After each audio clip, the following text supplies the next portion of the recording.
All right, we're back with another podcast to wrap up the NFL season and the Super Bowl that happened yesterday. And I want to start off by saying my prediction was 100% wrong. I'm happy it's wrong, but I had the score way off. If anyone remembers, I predicted 41-27 Denver, and I was very off. And I just want to say I'm happy for all my friends that are Seahawks fans. I'm happy for my adopted home city, and I'm happy to be wrong on this one. Kyle, quick thoughts? I was wrong as well, and I didn't see this coming. And we have a special guest joining this week. Hi, Josh Gilman here. Long-time listener, first-time caller. Big-time Seahawks fan, so I'm just on cloud nine today. That's to be expected, of course. The first title for the city that isn't a horrible WNBA title. The Sonics won, I believe, in 76. Yeah, Jack Sitma, Yeah. Lenny Wilkins coached them up. Whatever. And they haven't had a title. The Mariners have been close. The Seahawks were close, and they finally broke through. And quick thoughts on the game, Kyle, as we go into the specific topics? I thought it was just I was really impressed with Seattle just sticking to their game plan, and I was a little disappointed that Denver seemed to really overthink the game, at least from the offset. I know the safety kind of threw everything off for them, but it seemed like they were overthinking situations way too much. So I was a little disappointed it wasn't a better game, but that's all my only main gripe or comment. Did you find it ironic that the fumble happened on a miscommunication on Omaha? I found it very ironic. I mean, out of all the attention that got last week or a couple weeks ago, it's kind of interesting little tidbit there. Now, do you think that he donated money to the charity, even though that caused the safety, the miscommunication, because he did say Omaha? Well, we know it. He at least gave them $2. I mean, dollar point, right? Gilman, quick thoughts on the game before you go into the topics? Dominant performance on the defensive side, obviously, and in special teams, and just every time. Conversion. Yeah. They're converting everything, like you said, on third down. It was amazing. It was to see them rolling. Even our offense wasn't anything impressive by any means, but That was impressive. I would say it was a very, very methodical game. The only thing that impressed me about the offense was the third down conversion rate. So we brought up Russell Wilson, and Denver just couldn't stop them on 3rd and 6, 3rd and 7, which is what you want Seattle in going into the game, because the offense was really stagnant for about a month and a half, almost 2 months. And if you would have told Denver that they would have held Marshawn Lynch to 39 yards on 15 carries for a 2.6 average, they would have loved their chances going into that game. You tell a Denver fan, Denver coach, that we're holding Lynch down and he's not going to do anything barely. His longest run's going to be 18, and if you take that out, it's 14 carries for 21 yards. Yeah. And if you tell a Denver fan or coach that, they are guaranteeing a win after they hear that stat, and it didn't matter at all. Nope. Yeah, the thing that I thought we were going to have the most trouble with, Denver's defense had the most trouble with, and that was keeping. I thought one of the biggest keys to the game was going to keep Denver out of 3rd and 2 and keep them in 3rd and 6 and 3rd and 7. Because in 3rd and 2, that's Peyton does work, and that he's got all of his little rub routes and slants and quick passes that just eat up a defense and convert. And instead, it was the other way. Yeah, the first point that I want to touch on is just, as Gilman said, how utterly dominant Seattle was in every facet of the game. Special teams, Harvin had a touchdown. They had amazing coverage on Holiday. They created 2 fumbles. Ricardo Lockett showed up. Yeah. He was fantastic. Jeremy Lane was fantastic. Hurst was fantastic on just kickoff coverages. Defensively, they played out of their mind, out of this world. Everything that they would do to a Jacksonville in the regular season, no one expected them to do that to Denver. Right. Like, you saw people making the cases that it would be a close game. Seattle's defense could win in the game, absolutely. No one saw this. No one. Not at all. Peyton Manning played one of his worst games of all time. Happy feet. He looked like a rookie. Yeah. That had a lot of toys. Eric Decker literally did nothing all game. Eric Decker had a drop and a catch for 6 yards on a wide receiver screen that didn't really matter. Yeah. just dominance. And the one thing that no one's going to talk about is Denver dominated in the run game, and no one's going to mention that today. Yeah, no. And I want to make sure that Terrence Knighton, Malik Jackson get some credit for just destroying the interior of the offensive line. Like, pot roast ate Max Unger alive on running plays. Yeah. Right, And it was fantastic. they were incredible in the run stop, but but they couldn't get to the quarterback. Yeah, that's a very good point. Which That was Russell's mobility really negated any pressure that was coming from the edges and up the middle. And Russell had a couple nice scrambles as well. They created first downs. Anything that they dominated and you guys want to touch on that people may not notice, like the special teams coverage? I mean, there's not much really to talk about this game. It was just mind blowing. Yeah. didn't see it. I mean, being a big fan, you think, well, my team's gonna win, but to this extent, it was just mind blowing. I thought Nate Irving had a decent game. Yeah, I mean, the linebacker for the Broncos, I mean, given the circumstances he was put in, I don't know a lot about him. But I felt like I kept seeing him always around the ball, and when he broke up that pass out of Curse's hands in the end zone, I thought that was a big-time play. I want to say he ended up giving up a play later, but, I mean, in a game like that where you're down 29 points, I'm not really going to sit there and, when you've been not getting anything from your offense, I'm not going to put that on you.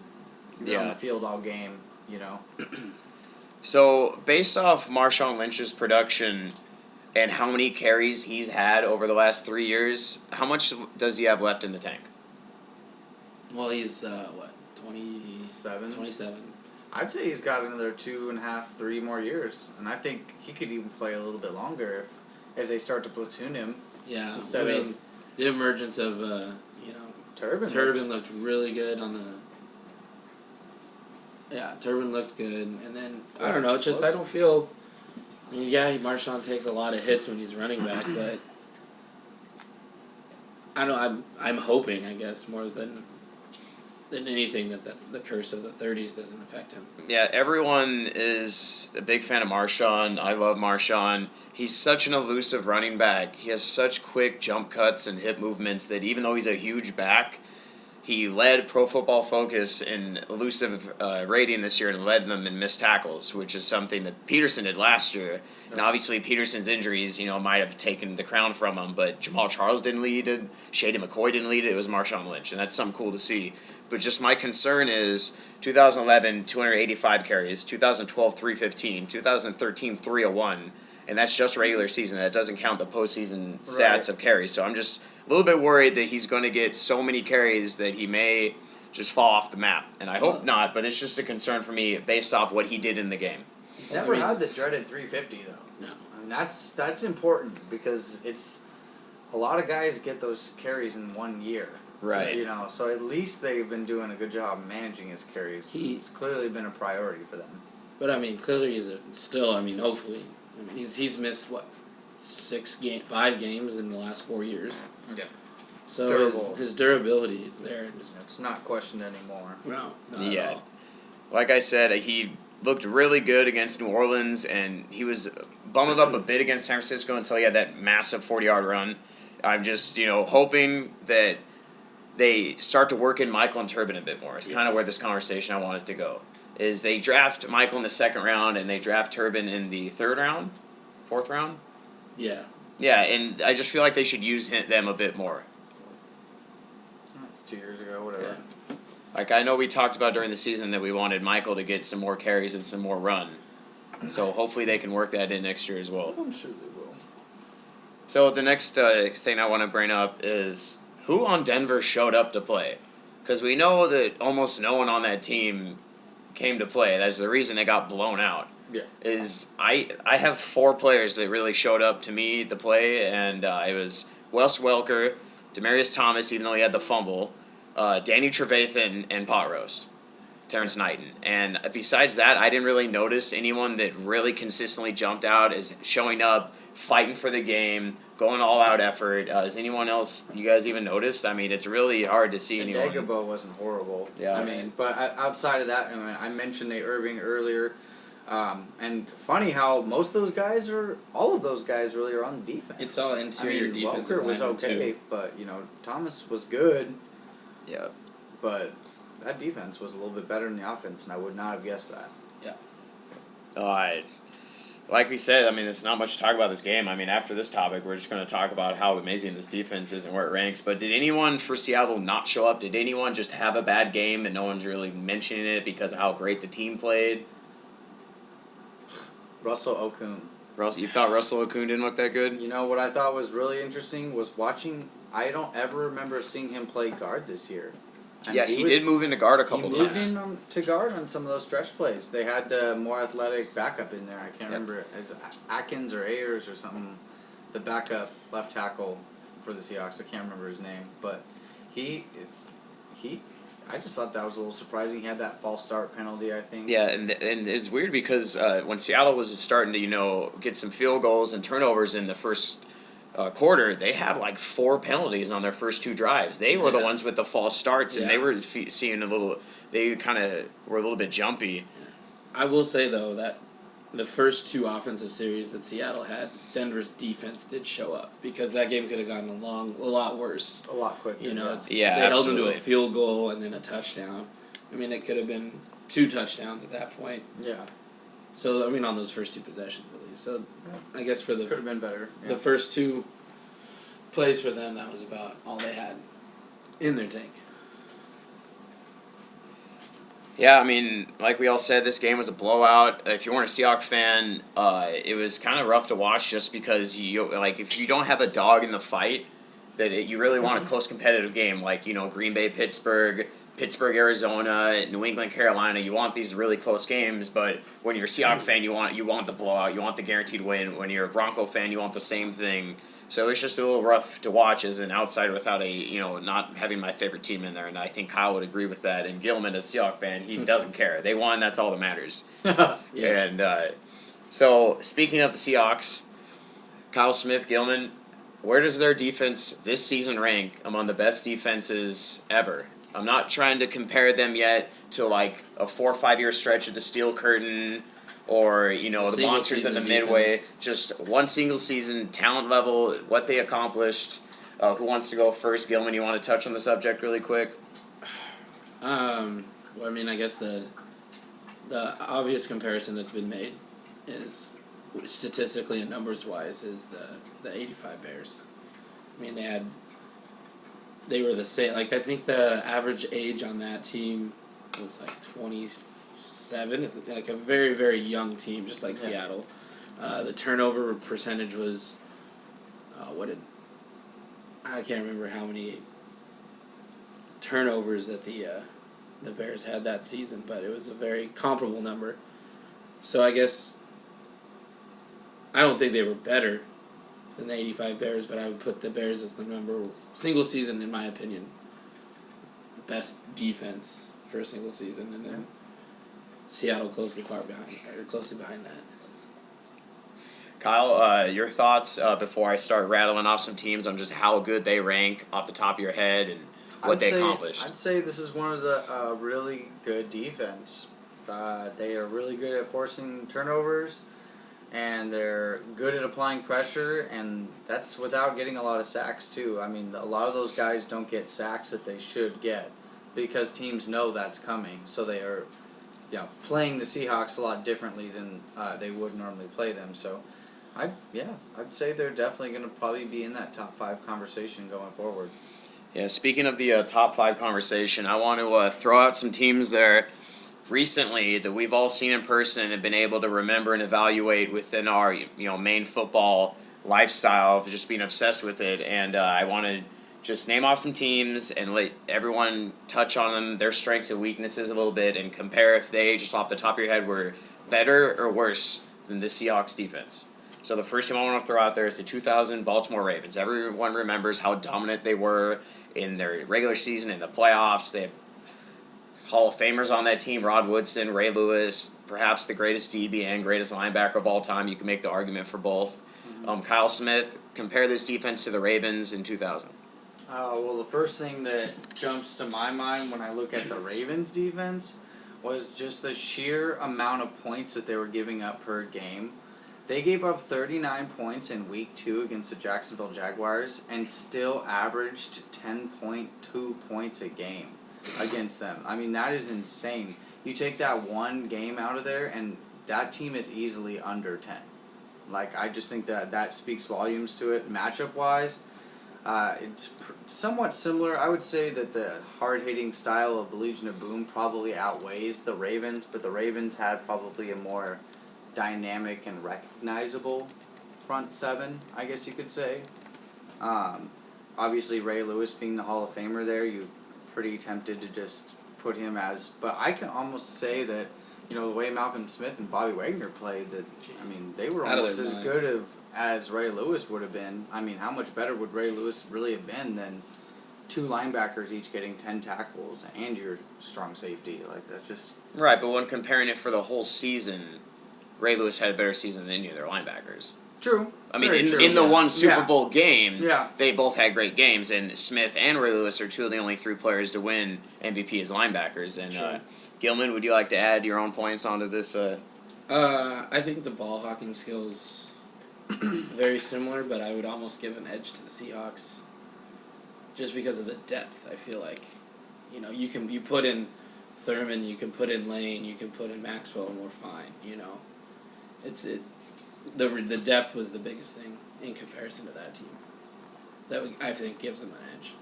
Yeah, I agree. I think just looking at the three sections of the defense, I would give the defensive line, it's very close, but I think I would lean Seattle, actually. Linebackers, I go Baltimore, and I think the defensive backs are actually a push.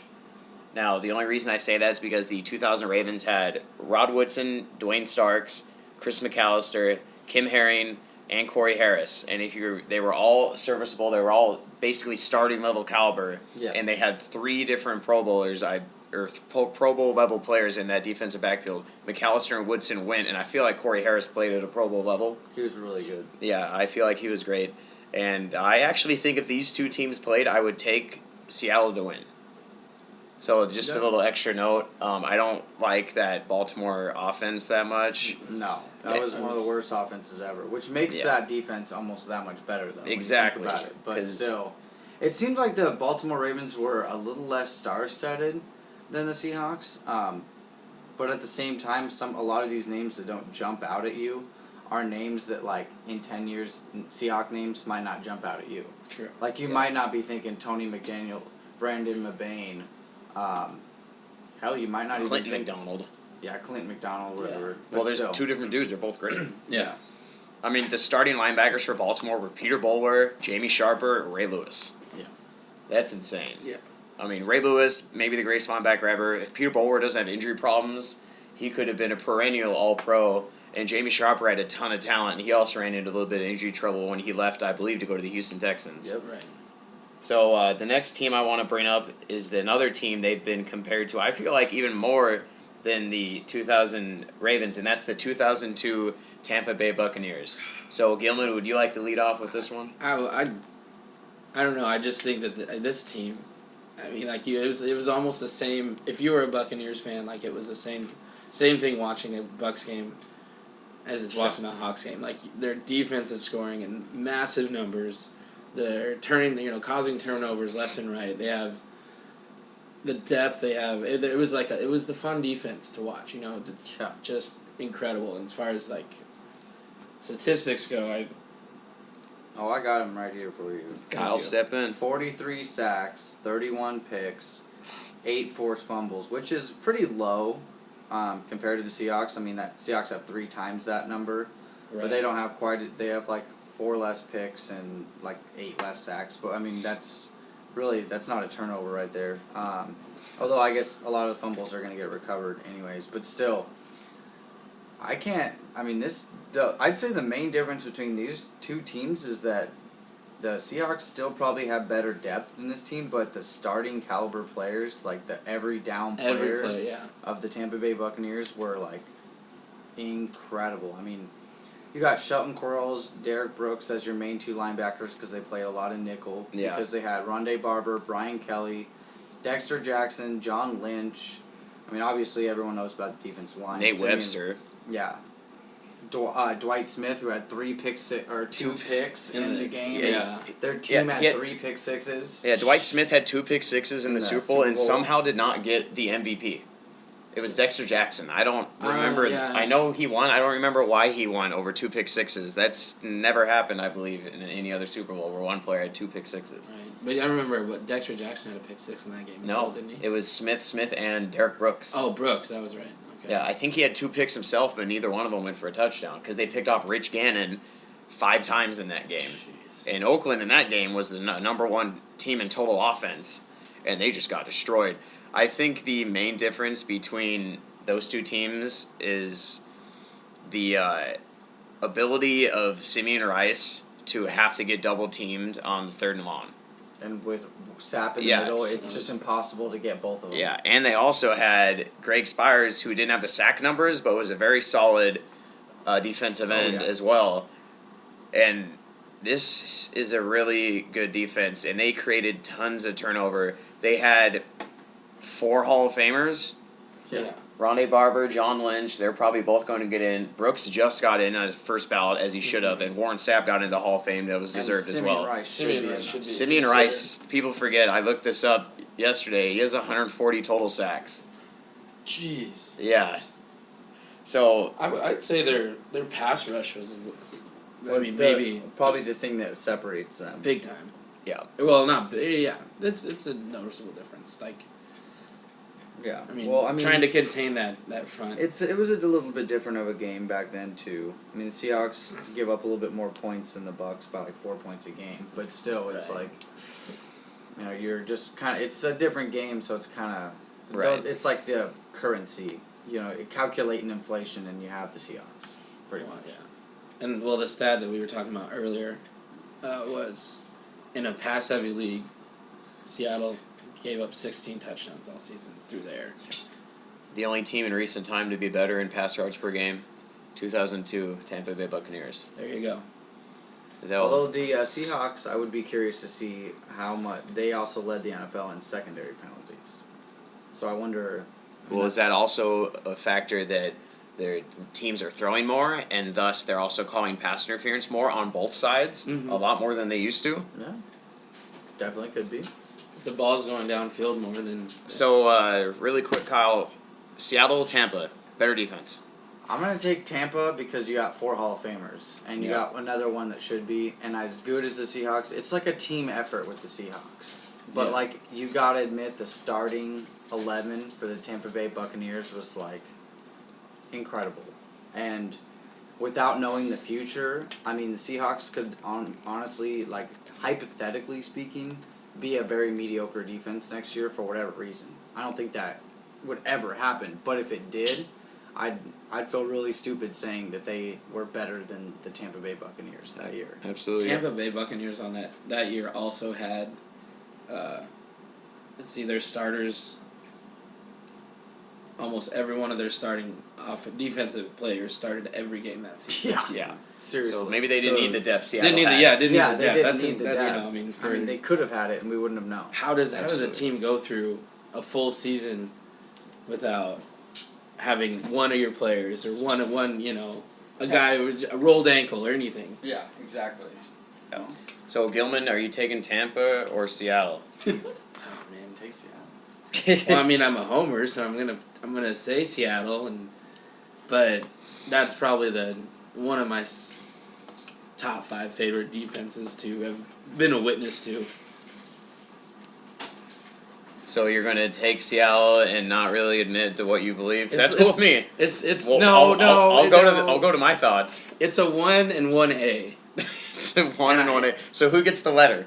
Seattle. Okay. Because that's fine. strictly on the interior line, or the pass rush, and the fact that, yeah, I mean, we didn't know those were going to be 4 Hall of Famers on Tampa Bay's team, but You could kind of tell. you could see that. With Sapp and Brooks specifically. Yeah. Lynch, you didn't know he was going to play for so long, and same thing with Rondé. Right. But those two were like, they seemed like locks when they played in the Super Bowl, kind of like Thomas and Sherman seem like locks right now. Obviously, health permitting for everyone. Right. But each team kind of has players when they were young and got that Super Bowl as a young defense that looked like guaranteed Hall of Famers. And I feel like Chancellor, as a safety, it's a little bit harder as a strong safety because you're up in the box. You don't have the ability for the interceptions and the pick sixes as much, even though he just got one in the Super Bowl. Mm-hmm. I feel like he's good enough to be a Hall of Famer as well. Right. Well, and I lost my thought. That's good. Tampa's better. All right. Yeah, well, Moving on to the Lillard, next team. The 2003 New England Patriots. So a lot of people don't remember how good those defenses were because everyone focuses on Tom Brady, and rightly so. He's an arguably top 5 quarterback of all time. Some people might have him one. I don't. But in this year, the New England Patriots went 14-2, and they won the Super Bowl. They only allowed 238 points total at 14.9 a game, which was first in the NFL. Their differential was 6.9 a game, so they pretty much won every game by touchdown. That's really hard to do. This is obviously a Belichick team. They were totally greatly prepared, and I feel like the defensive head coach gives them bonuses in terms of making them play better than their talent might be individually. Whereas with Seattle this year, they lose their defensive coordinator, they put a new guy in, and they're just as good, if not better, with Dan Quinn as they were with Gus Bradley. Right. Yeah, and you could see that the talent level wasn't necessarily greatly improved with the coaching in terms of scheming, whereas with Belichick, I feel like he greatly helps out his defense in terms of scheme, taking away the number one option, things like that. So, Gilman, do you want to talk about the New England Patriots defense really quick and how they may compare in strengths and weaknesses to the Seattle Seahawks? I mean, their defensive front in terms of run stopping was incredible. I mean, you had Seymour. Ted Washington at 35 was still a full-time starter pretty much. I mean, Ty Law, Rodney Harrison, anything jump out at you? They're hard-hitting linebackers in secondary. You know, that reminds me of the comparison to the Seahawks. You know, the Ty Law and Rodney Harrison out there smashing heads, and especially Harrison.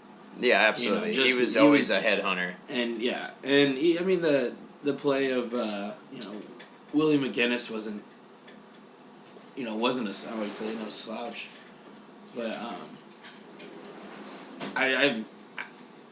they hit hard in comparison, and they had the same type of I feel like attitude at that season.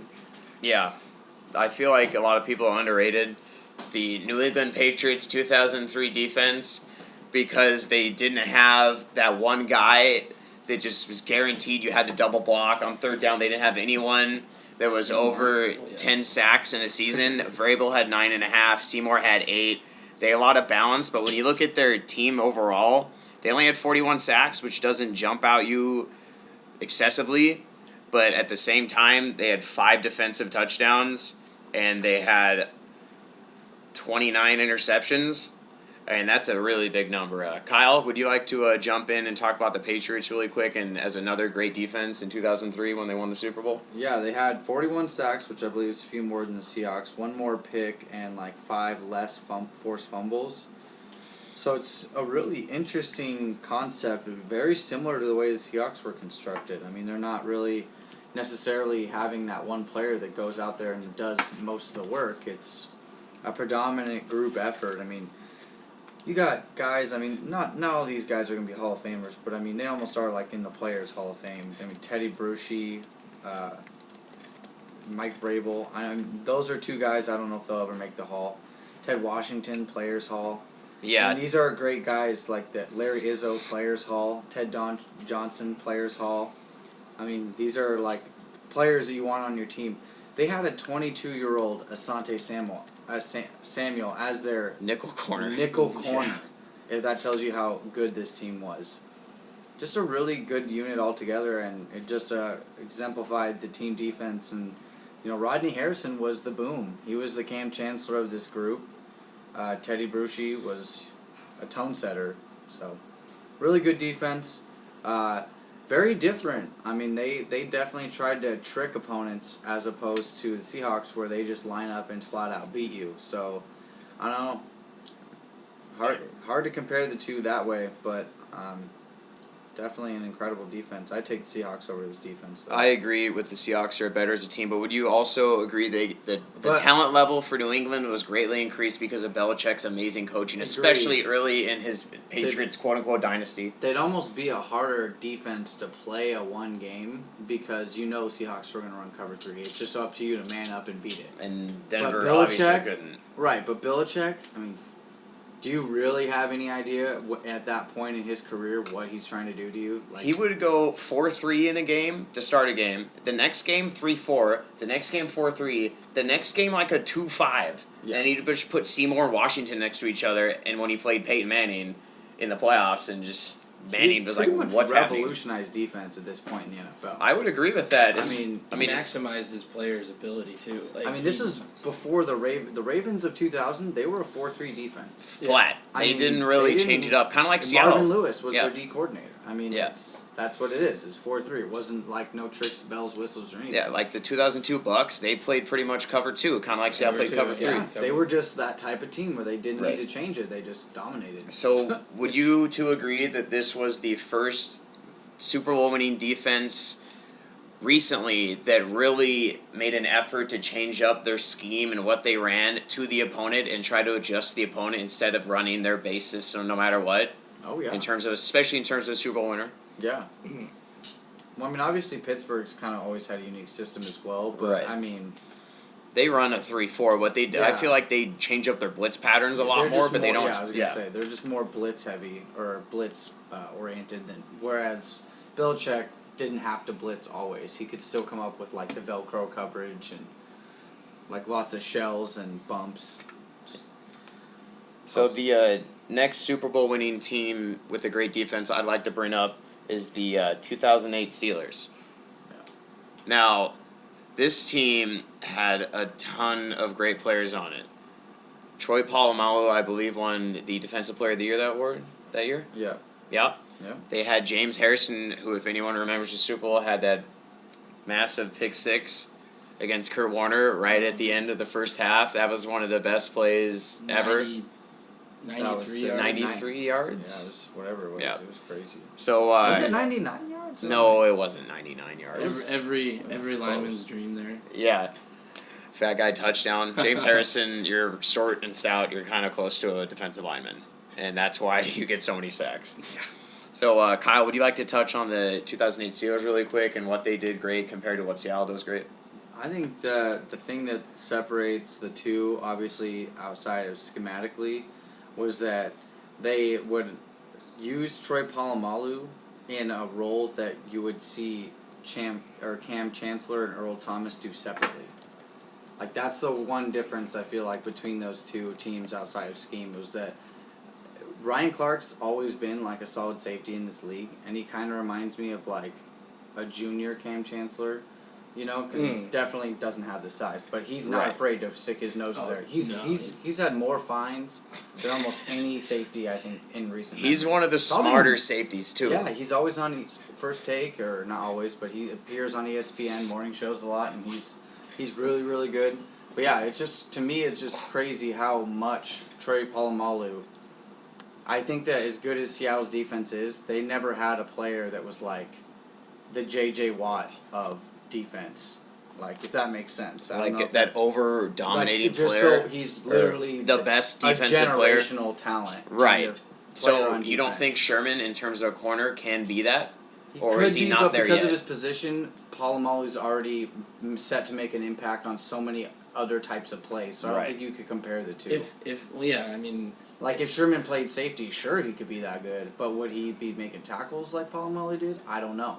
He's a good tackler, but Polamalu is a technique tackler. I He mean, can you make a don't, big I hit. don't see Sherman jumping the line and jumping the snap. Maybe, No, I mean- maybe. I mean, just, okay, He it's could, early, but I don't but- think he would try it because I think he's too smart to try to get the penalty. Right. Yeah, I just yeah. I mean, They're different players, More, but- in 08 and through his career is more a risk taker as far as. Oh, yeah. Absolutely. You know, I mean, And the defense allowed for him to do that, Yeah. which is, unique to them. So, different concepts on defense, but, I mean... but the same thing like we've all said, and maybe not on this podcast or anything, but amongst us, Sherman is a side guy at this point so far in Yeah. his career. Yeah. And they're two different positions, but Right. That, and I you could feel still like put Palomalu on their best Yeah. for the entire game yeah. if he had Guarded to. tight Yeah. end and stuff any running back. And I feel like in terms of what we touched on with Sherman as a potential generational talent, which every one of these defenses we've talked about has. He and could be. Yeah. Yeah. I feel like that it won't change, but I feel like he would get even more credit for how great he is if he always tailed the number one receiver, like Revis does, like Joe Hayden does, things like that. Because that's literally the only knock I've heard on him. Pretty much is that you're not the greatest corner. You don't even tail the number ones all the time. You just play your outside edge. Yeah. And do you think you'd get less criticism in terms of being a all-time great corner and a actual shutdown corner if he followed the top receiver? I think so.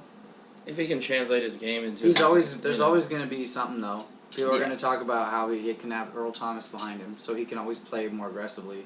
Well, Or- people didn't bring or that up for Chancellor. Darrell Revis. It's true. I don't think he had Earl Thomas. That's what I'm saying. Yeah, but I'm just saying, like, people are. Sherman seems like the type of guy, no matter what he does in his career, even though he has the Super Bowl now, people are going to come up with something to say negatively about him, so that's always going to be the knock. The key for him is to keep his interceptions up. Yeah. Because, I mean, it's unless you're going to follow the guy, you have to have the picks. Mm-hmm.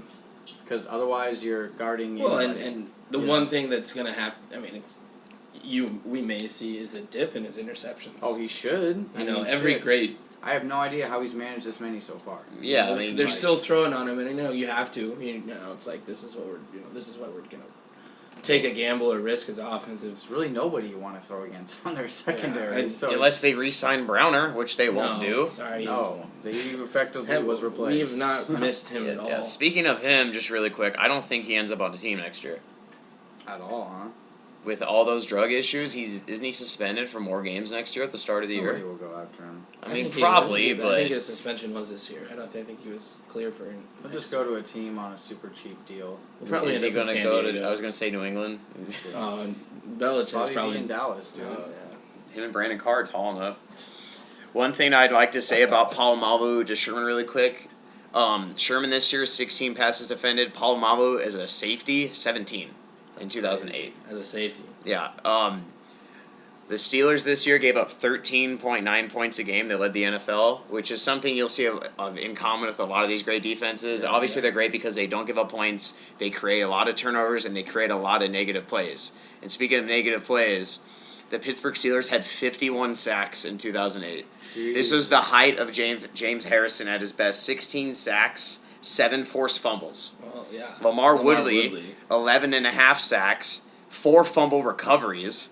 So apparently James Harrison would cause a fumble and Lamar Woodley would jump on it. Just scoop it up. Yeah. Well, that's like Sherman tipping a pass and Earl Thomas coming to intercept. Yeah, Malcolm, exactly. Malcolm Smith. Yeah. Yeah. So I think this defense is a little bit underrated just because of how many points they gave up to Arizona in that Super Bowl. Would you guys agree with that? Yeah, because it was definitely you were looking. But I mean, let's be honest here. I mean, that was in a dome, right? Yes, I Yeah, believe And so. it was Kurt Warner. I mean, let's give him some credit here. They had Larry Fitzgerald, they had Steve Breston, they had Early Doucette, they had Anquan Bolden. They had a really good offense. Probably deeper at wide receiver than the Broncos were this year. Really? Well, yeah. I mean, they had 3,000-yard receivers. I mean, they obviously didn't have a tight end that they used all the time, so that makes them a little different. And they were much more pass-oriented, but I want to say... I mean, they had 2 potential Hall of Fame receivers in Fitzgerald and Bolden. I think Yeah. both are going to get in. Yeah. Bolden doesn't have the numbers Fitz will probably have total, but he is just But everyone his remembers His him. resurgence at the end of his career saved He has a Super got Bowl him in now. there. He just makes the play I mean, how when many it needs to be receptions made. does he have now as his career? It's A lot. He has tons. Like Yeah, he just looked like one of those guys when he got traded, he might start slowing down. And Absolutely. He really didn't. well, how old is he too? He's like 33 now. Yeah. you got to remember, he had 101 catches in his rookie season. Yeah. Second round pick. Florida State. Opposite of Larry Fitzgerald. No, he got drafted that was before him, sorry. Fitzgerald. Yes. Yeah, my Yeah. bad. Fitzgerald didn't get drafted until like his 4th year. I want to say, or 3rd year. Third year. That's yeah. And people forget that Anquan was that good as a rookie. Wasn't even a first round pick. No, 2nd round. Florida Yep, State. and the second round. Yeah, Florida State. Let's not. But he had let's that not, knee injury, though. Let's not go into finding awesome draft picks in the first 2 rounds. That's I mean, Right. Maybe we'll do that around the draft. We don't want to get too carried away. I don't really care about the draft until day 3, being a Hawks fan. So Right. So, really quick, Pittsburgh, Seattle, better defense. I'd say Seattle's so deep.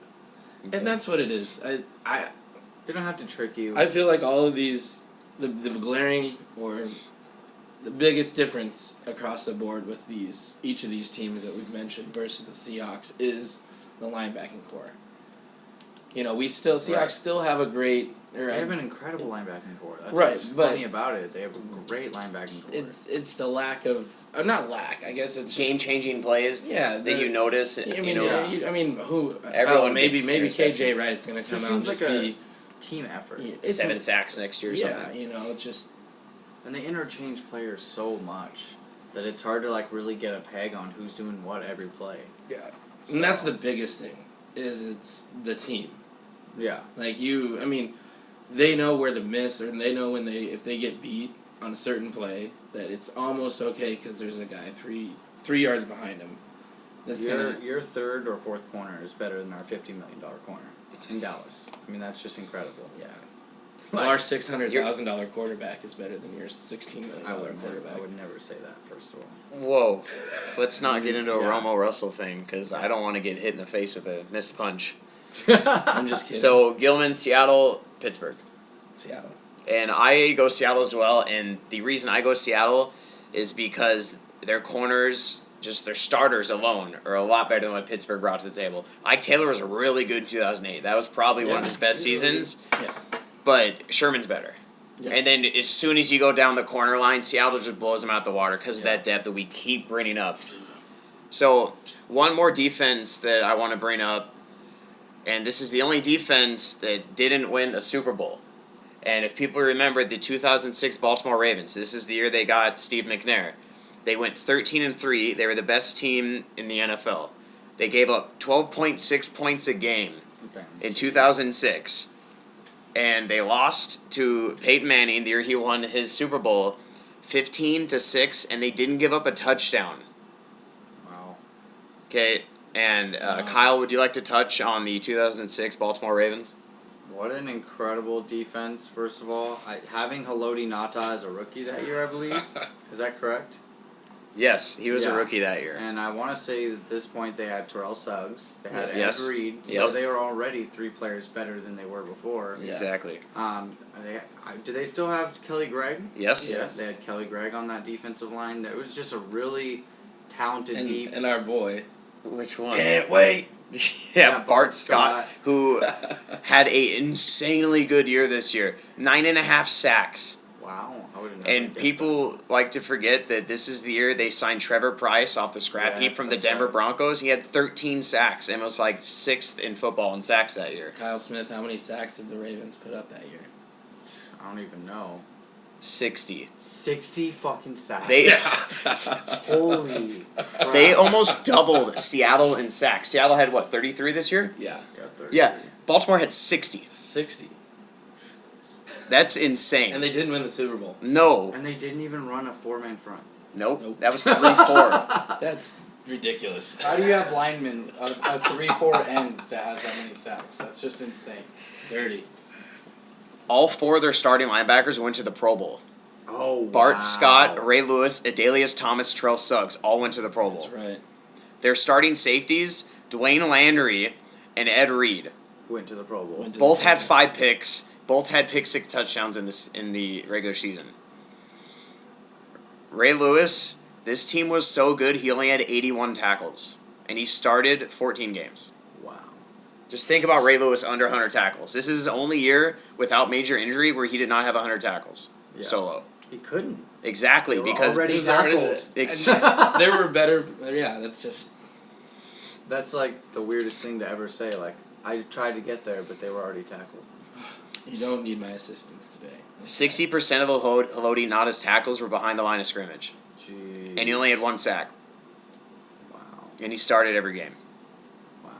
So Well, just... he was a pretty big boy. Exactly. And then and could move. at cornerback, they had Holy Samari cow. Roll and Chris McAllister as starters. Nice. So with all that talent, how much does it hold them back? They did not win the Super Bowl in terms of how great they rank in recent times for Super Bowl defenses in this current era.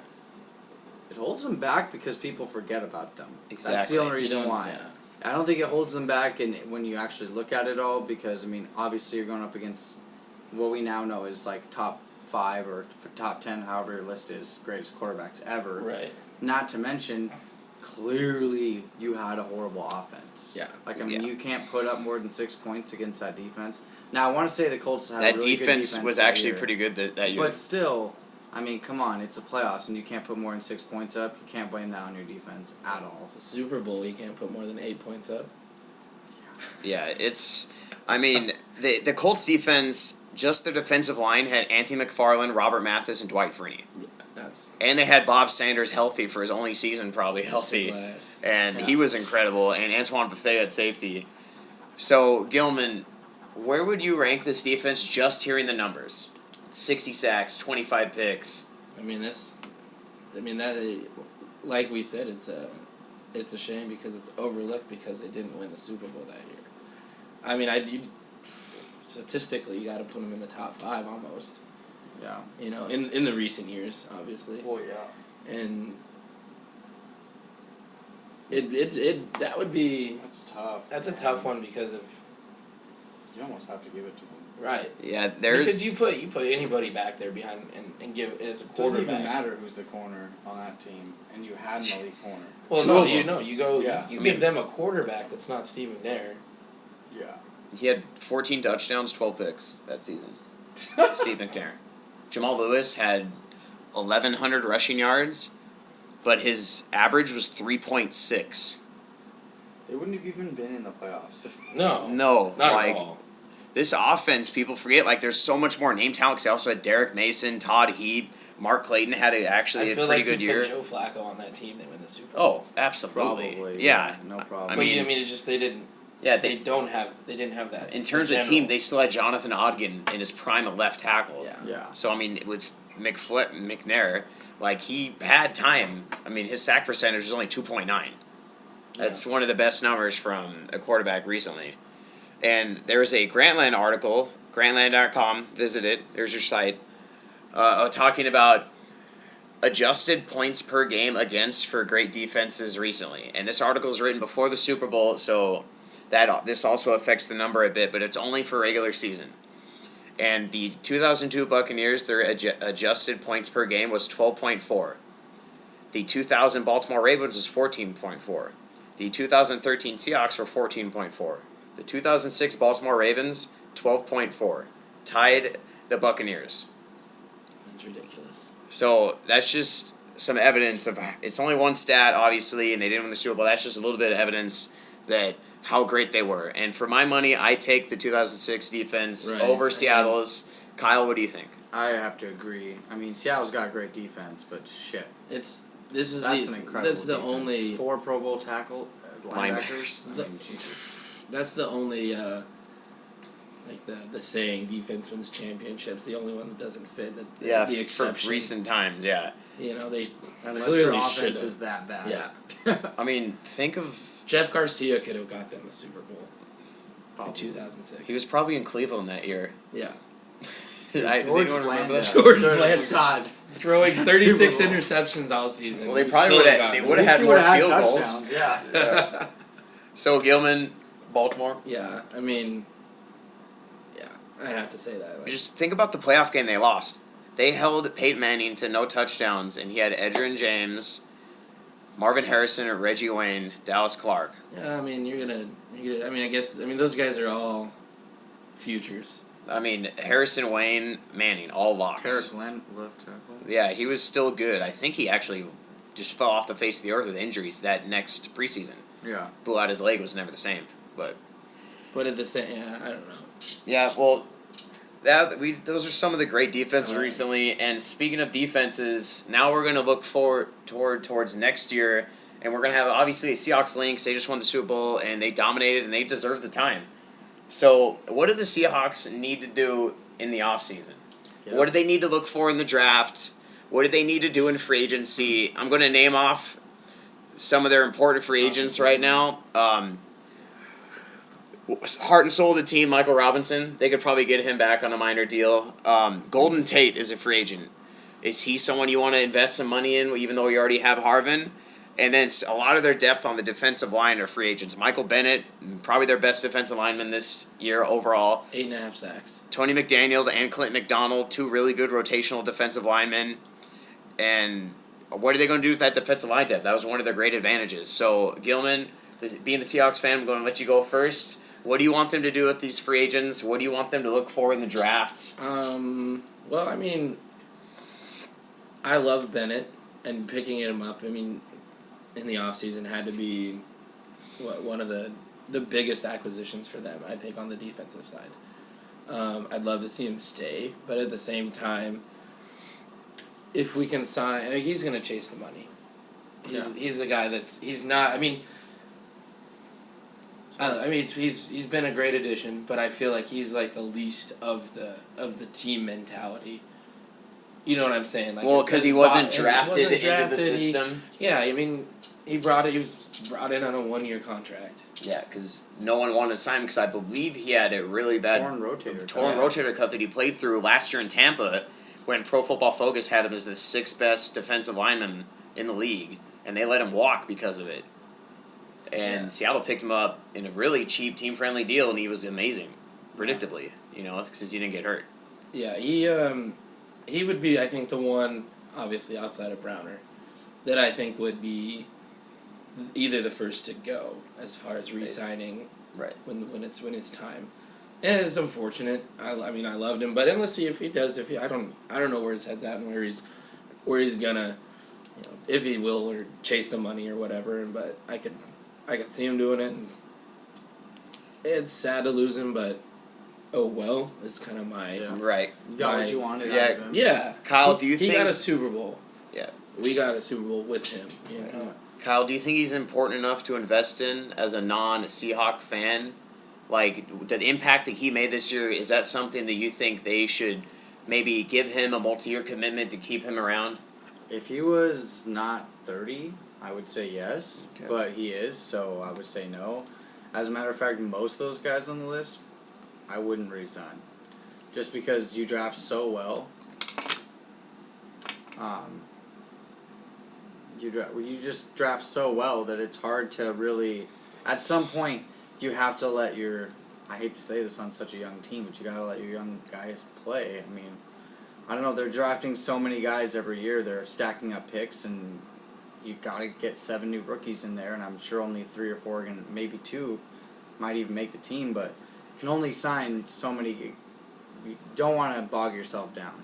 Right, and I agree with A that. guy like Golden Tate came back on the cheap, like, hey, nobody's really trying to give me any of this money, and I'd rather stay here for this price. We've got something good going. You got to look at that. But I mean, most of those guys aren't. I don't see a lot of them back. I think on that the defensive end or across the board. Most of them. Right, I agree with that, and I also want to throw out that hypothetically, I would rather have Tony McDaniel and Clint McDonald, especially if they cost what Michael Bennett would want. I would rather take those two as depth pieces, and then maybe give more time to Irvin, switching back and forth a bit, especially on pass rushing downs. You still have Clemens and Averill as your maybe main 2 starters, and Red Bryant and Mebane still. So keeping that depth might be better than keeping your arguably best defensive lineman overall this season. Yeah, I don't think they could afford it either way. Right. So plus, I mean, he said it earlier with us. With Averill making 75. He's expressed interest in playing with his brother. Bryant, yeah, that's a good point. And I'd like to see that. You say that if a player is getting paid, there's like 4 big salaries on defensive line already. So I think that's where they'll draft. I think that they're gonna focus on restructuring. The real shakeup happens next year. I'm so nervous. So let's touch on that. Let's touch on that at the end because there's so many different ways that I can bring that topic. But Gilman, Golden Tate, yay or nay? You already have Harvin getting money. You already have Rice getting money. Obvious thing, Rice will probably get cut because of his injury and his huge money you can clear. I believe it would. It'd be $2 million dead money, and it would clear $7 million more cap, which you can then use to re-sign players and go for other free agents. Yeah, Curtis, Baldwin. Yeah, I feel like the young talent. Beckham Jr. Oh, jeez. And a pound of weed. No, it just seems like It's your guy, man. No. It's legal.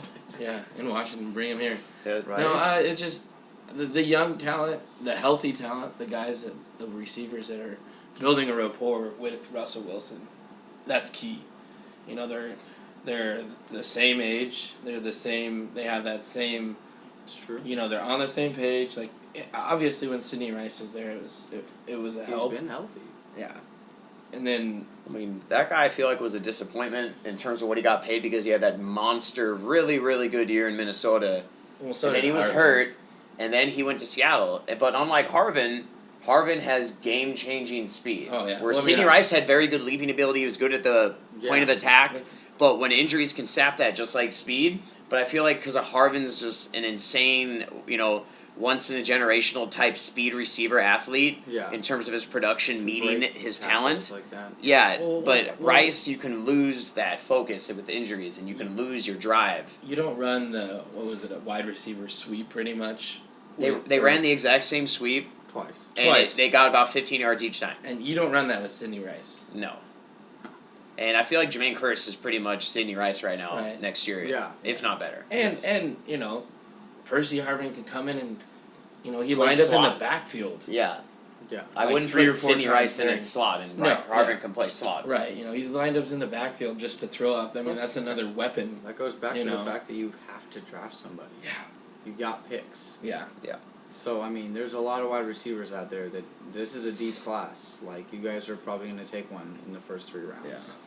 Why So- not? I mean, Yeah, so it rich sounds get richer. You know? it sounds like we all pretty much agree that Bennett's probably not going to come back. Mhm. It'd be nice to keep the depth, but you don't want to risk the future. And Golden Tate, depending on the deal, he can either stay or leave. Like, it's kind of not a super vital key to the team. I feel like Tate's more important than Bennett in terms of his willingness to maybe take less to stay. Obviously, as a big fan, you want everybody to have that mentality. You've got something good Right. going on. Yeah. Hey, guess what? Like, you'll get your money. You just got. I mean, right now, let's take the chance at winning 2 more Super Bowls. Right. And Yeah. you won't even need the money from the contract. You'll have the money from all the residual fame. Like you're gonna. know. How many second-year players on Seattle's team just won their first? Won a Super Yeah. Bowl. It's, Yeah. Or third years. They're Right. so young. As far as them, they know that's all they know. Exactly. It's like when the Cowboys. That's almost a scary mentality young to have team. with such a young team. Yeah, like Yeah, the Cowboys. It just exactly. went 3 years because we're so young. Like, and you guys have that very similar makeup. Yeah, it's You have the perfect quarterback, the beast running back. You just Yeah. need that one playmaker wide receiver. But your It defense should be clearly better than Harvin, but ours. he's such a health question that I think they it's need to hard make like count a on. bigger helmet. Yeah, I was gonna say. Big but helmet. Yeah. Like the DK mode on. just a little bit bigger Bullets. wide The receiver Goldeneye. too. Yeah. I mean, Kearse seems like he's a really good slant go route guy, but it seems like I've never seen him run a deep comeback really, or a deep in. Right. I don't know. Maybe he can. Maybe his route running's limited, or maybe they limit him. Maybe that could be a big. I will say, if we do end up losing Tate, I've never. I mean, maybe it was because Harvin hadn't played or practiced as much as Tate did, but Tate turned out to be a really good punt returner for us. Oh yeah. Completely agree. And I don't know if there's a question like, does Harvin not see the ball as a punt returner, or they didn't want to risk injury? I feel like Michael could step into Tate's role and be that punt returner guy, and maybe that's another way you can utilize your 2nd-round pick from last year. But I mean, I've thought that Tate really did a He was fantastic He has job as a awesome punt skill, returner. like natural feel for the game. You see him catch the ball and run, and it looks smooth. It looks his athletic ability is evident in his play. Like He's got yak ability up the yin. yeah. Well, I mean, you saw that on his touchdown. Well, yeah, many of his touchdowns. Yeah, just he he's gets always hit. spinning off somebody and just running free secondary. He's one of those guys that's going to cross the first down marker, run backwards for about 60 yards and sideways, and he's going to get 2 extra yards by the end of it. And you're going to freak out and be like, okay, we still got the first. That's the one thing he needs is running north and south. Right. Maybe a little bit better field awareness. Yeah. Yeah. I mean, that happened yesterday in the game on a 3rd down. And he just snuck back over. And it's or even on a 2nd down, he could have picked up the first. and he goes back and loses 2 yards when he clearly just has to fall forward and he has the first down. Yeah. So I mean that comes with maturity and experience, Right. but Well, with those free agent assumptions, what do you target in the draft? Like first round, second round, the picks that really are supposed to make an immediate impact, especially on already great and deep teams. What do you target? offensive lineman. Guard, right side, tackle, anything specific, I think or just whoever the best available is at any spot? Kyle, do you have a thought? I think that the offensive line is going to be a subject of on Seattle. I think that one thing I wouldn't be surprised to see Seattle do in this draft is package picks and actually move up to get players they specifically want. I don't know if that's drafting and could put that together. Yeah, like I mean, they have such a deep team. If they do re-sign a couple of these guys and they come back on team-friendly deals, you might just see Seattle try and like move up a lot and take like a couple players. Because if you, for instance, are Seattle and you see like a Khalil Mack or a Anthony Barr sitting there at 7, and you want to get rid of your first, second, third, and fourth picks, and so You just want that one guy you know is going to be Yeah. a game-changing, And you get him that for pass 4 rushing years. specialist that Right. they are missing in terms of a 15-sack guy out of nowhere. Yeah. maybe, but yeah, so that's a focus. So I would say defensive line, you got to replace Bennett. You want to, in my opinion, draft linebackers because I think that you're going to have to lose, KJ or Bobby Wagner. And you should be fine with that, the way Malcolm Smith's been playing. Yeah. And if you can draft in another guy, but I just don't see how you can pay Everybody. Sherman, Yeah. Chancellor, Thomas. You just can't pay everyone. Yeah, and before I You're go into already that, overpaying a little bit on your defensive line. Right. Yeah. Well, I mean that was to bring him in. I mean. No, Mabane and Well, yeah. Brian. fine, Are, okay, I yeah. mean, they're leader types, but it's Right. not like you get insane production from those guys. yeah, in terms They're of good guys. If Brian had a couple more field goal swats, I'd be happy. Right. Big Red. My 9-foot wingspan arms. But then again, I don't really know the way their contracts are. right, it's They could have already got a bulk of that money. Yeah, and it's So something that on overthecap.com is an amazing website, a cap structure, and who has a lot of cap coming up, and that's something they update all the time. And in terms of what I think they should do in the draft, there's a really big issue in my mind on the right side of the offensive line, guard and tackle. And I think that a player that could fall in the first round due to maybe bad workout or just other people rising is Cyril Richardson of Baylor, the guard. Yeah. I think he'd be a really good fit in Seattle. He's a big run blocking guard. Same with Antonio Richardson. Yeah, that tackler of Tennessee. He Yeah. could be a good fit on the right He's side. been falling. Yeah, he has. Well, that dude from Auburn is rising Oh, big Brown? time. No, Robinson. yeah. And it's, he could challenge Matthews apparently, but we're not trying to get a big draft Right. tangent. That's a whole another podcast. And then receiver, I totally agree with that. Receiver needs to be something to look at. Maybe not the first or the second, but maybe draft like a 3rd-round project super speedster like Pittsburgh did last year when they let Wallace go and drafted Marcus Wheaton. Maybe That's something they could do. Evans if he falls. Yeah, They he would could be a be- really good replacement for Rice in terms of winning at the point of attack. Yeah. That's what everyone talks about in terms of Mike Evans and what he's great at. Right. And he also is used to a mobile quarterback in terms of Johnny Manziel, similar to Russell, where he escapes the pocket. It's a little bit of freelance football. He's used to the scramble around, Exactly. get open. I'm fast as hell. Yeah. I'm a big receiver. Yeah, and I'm not trying Throw to the ball my compare way. Russell and Manziel off No, the field or no, anything. No. But at the same time, they have similar play styles. I don't think that can be debated. No. Especially when you're trying to go college to NFL because their coaching so different. But they do, to me, look like they play similar. So Evans would be able to translate very well in terms of going from A&M to Seattle in terms of 3rd down plays and having it broke down. Yep. So on the topic that you two both tried to bring up early, Seattle has a ton of great players. Who do you not keep? Who do you keep no matter what?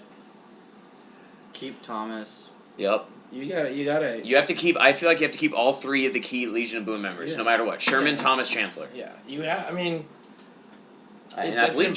Chancellor's locked up already It's to a team-friendly he deal. is, Yeah. Yeah.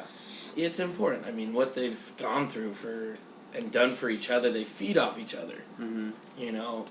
Thomas knows that if Sherman's gonna be making the ball's been coming to Sherman's side, there's a potential tip involved. Yeah. And I'm not just saying that based on the Super Bowl. Obviously, I'm just saying there's a play that they all feed off each other and read each other so well when they're playing, and it's such a fast speed. Yeah. That it would be just incredibly hard to replace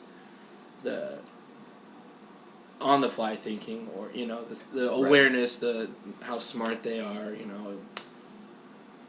You have to keep it intact with Do you have a linebacker you have to keep? KJ, Bobby, or Malcolm. At this point, Malcolm is Technically, Bruce Irvin, since he hasn't been pass rushing the passer a lot. Right. It seems like he's been coverage. I think KJ. over Bobby Wagner. That's such a hard decision, man. Like I believe from they're a, very similar. from a fan standpoint, and I'd rather have Wagner. like I agree. Personally. yeah, He's also does the better in defensive and coverage. linebacker call-outs, though, in terms of Yeah. defense communications. Yeah, In his He- second year. yeah, Yeah, that's and- very true. He's well, I mean, He ran like a 4.5 in college. Yeah. And Well, he's like 6'3". is it easier to replace a middle linebacker or an outside linebacker? Outside. Less ground to cover. KJ Wright, outside Less or inside? decision. Outside. That's the main reason I lean. That if, makes if sense. you have I to mean, let one of the linebackers it's go out of painful those three, because it's it'd be KJ. it's so much fun to say not wrong, but right. Yeah. I don't know. It's when in terms of talking to a fan, and you never want to see your team especially after winning a Super Bowl, ever get dismantled. But it happens. That's Right. People throw money at players, and they want that experience and the maturity on their team because it's going to help out and teach other players Right. but How much do you pay Doug Baldwin? man, Do you pay him like a number two because of how good he is at catching the ball and how good he is in the slot, even though he won't produce like a two because of the offense that is ran at this point, in terms of heavy run with Lynch? I don't think so. So you're willing to let Baldwin roll?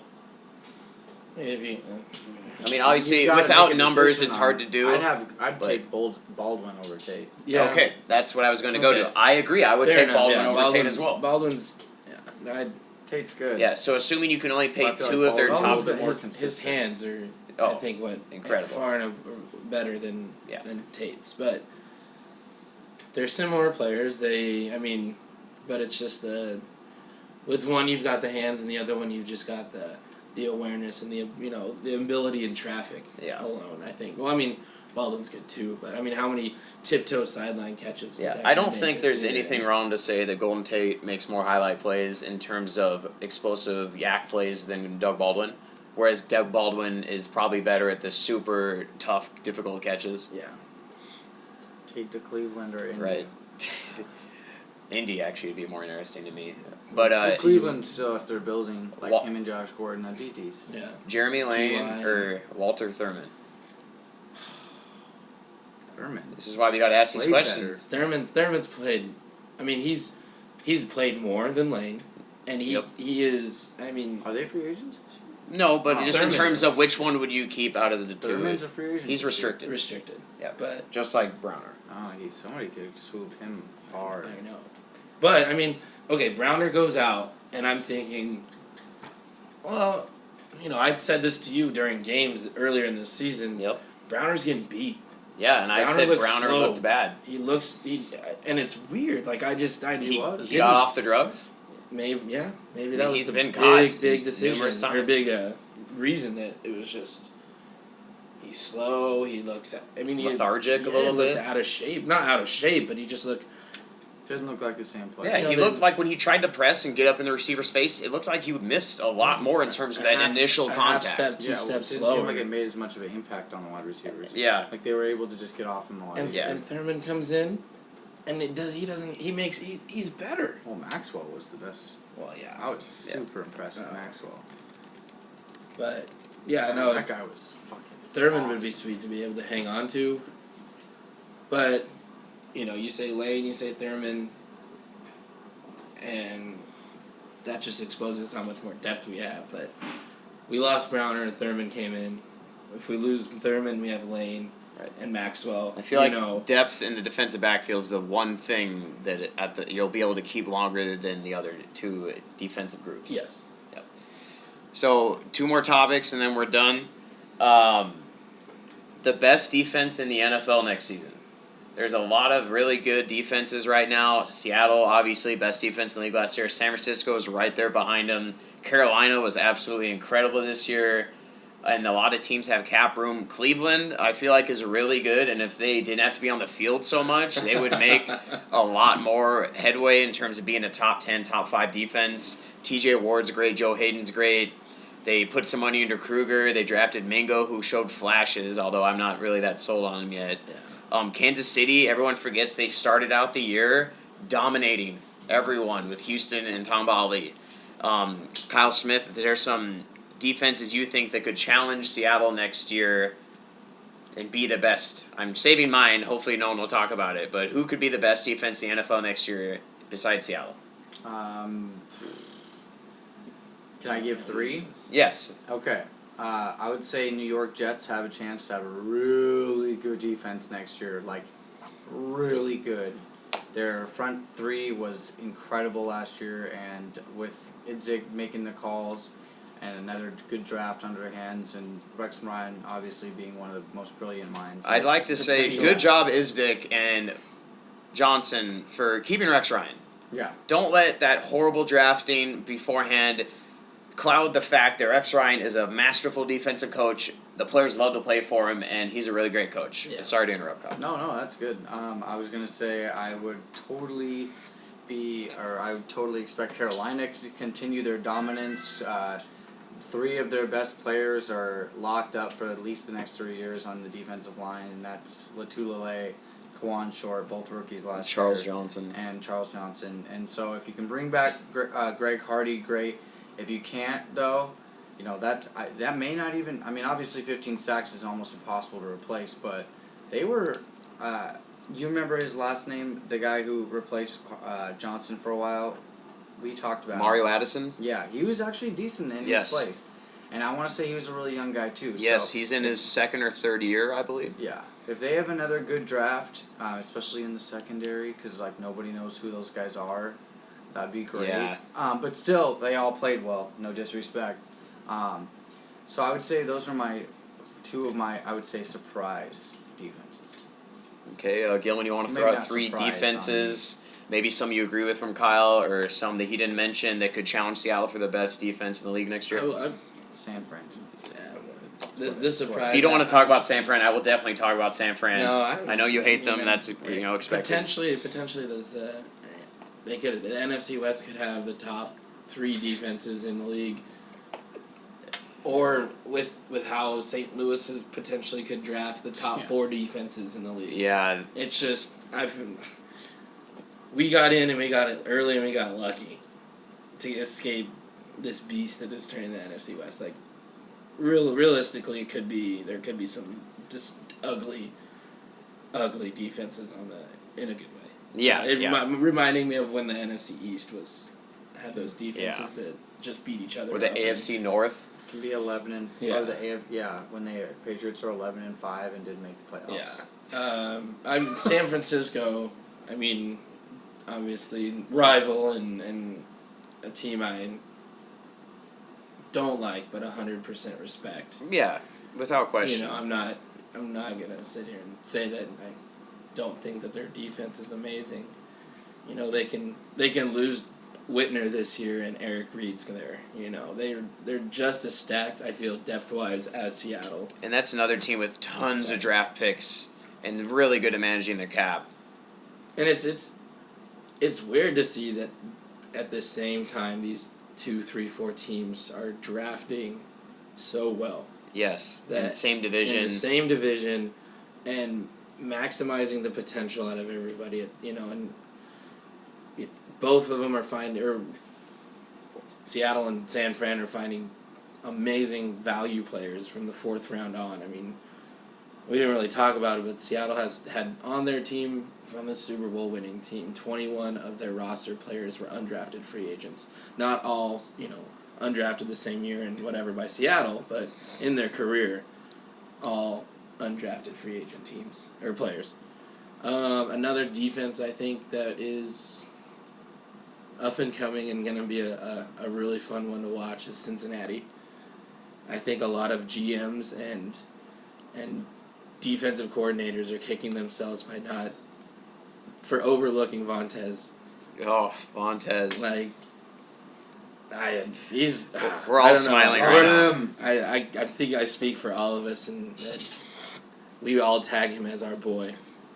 Yeah, he's fantastic. He was in the running for Defensive Player of the Year, and no one talked about him because of how great some of the other players were. Yeah. So, I mean, outside of Seattle, I feel San Francisco, Cincinnati, and I would agree with the Jets' call. I mean, they have a potential defensive MVP on their field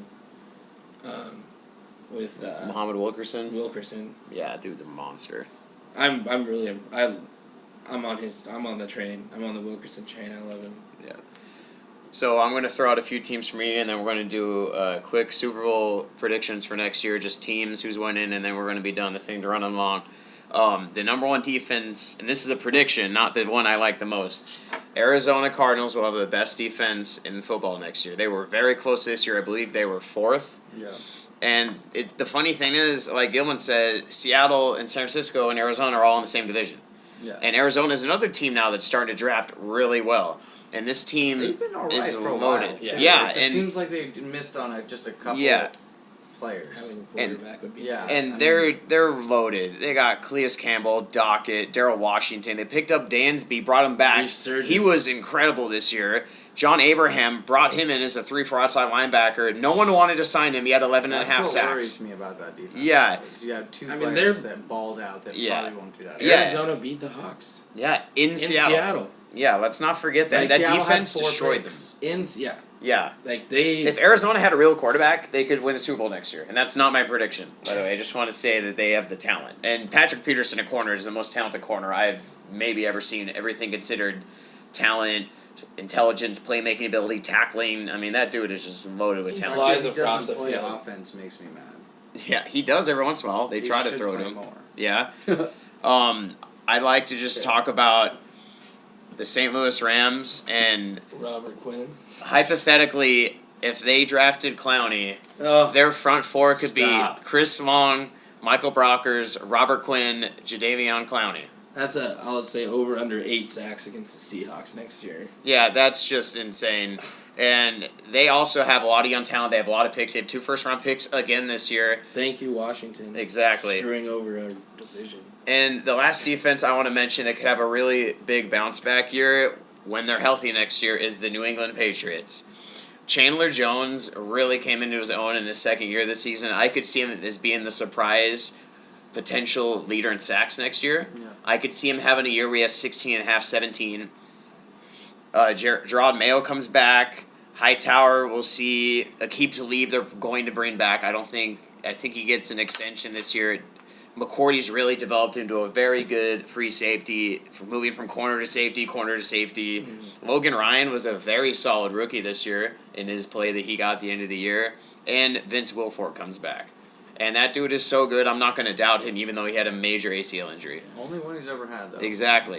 So that's good. Hopefully, good sign. It's tough for a guy that big to come back, but Yeah. I think Ted Washington or Pat Williams came back from injury Well, like that. Ted Washington did it in the year 33 season, 34, Yeah, and Wilfork is about that age. So It's possible. this It whole might slow him down a little, but it's but he's not a pass rushing guy. He's a gap filler, No, and and he's it's- amazing at it. and So it's still he's not going to lose weight. still Vince Wilfork. Yeah, that dude's a Hall of Famer. That guy is he's a force. Yeah, You don't there's a reason they gave up almost a yard more per carry without him. Yeah. Yeah. So really quick, to wrap this up, Kyle. Super Bowl next year and the winner. No score. You don't need to talk about why someone wins or what they do in the offseason. Just team winner. Wow, you had to put me on the spot, huh? Yeah, you're first. I'm the gonna- host. I go last. I'm going to go ahead and say San Francisco versus the Patriots, Who wins? the 49ers. Okay. Gilman, same question. I'm sorry. Oh, that's fine. I'm. It's almost It's hard. it's so hard. I mean, it's like any team that makes it out of the NFC West versus the AFC field. You know, I don't know. That'd be an interesting biggest prop bet. You know, it's NFC West verse. yeah. I You're taking arguably the 2 top teams in the league this year, plus Arizona's defense. and- right like that could. I mean, it's almost like that, but I mean, So out of the AFC though. Team winner. We'll go Seattle and New England. who wins? we're gonna go back to back. Yep. I completely. Maybe not.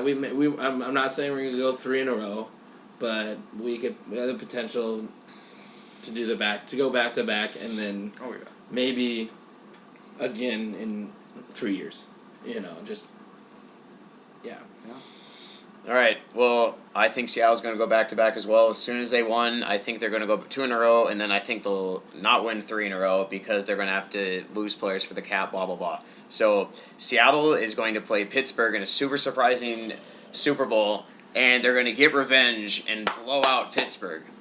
I like it. So once again, I'm making a crazy Super Bowl thing in a blowout, but Pittsburgh. that's what I'm going with. Yep. Pittsburgh. I saw a lot this year. I'm not trying to continue this podcast. We can talk about this and why I like fine. Pittsburgh. I mean, no, you love Antonio Brown. Let's not get into Antonio Brown this. is amazing, and Ben Roethlisberger's Ben Roethlisberger. I hate him, but I respect him. So, all right, we're signing off. We'll be back next week. We might start our baseball run of podcast next week. There could be about 12 of those between me and Kyle. So, listen, enjoy. Thank you.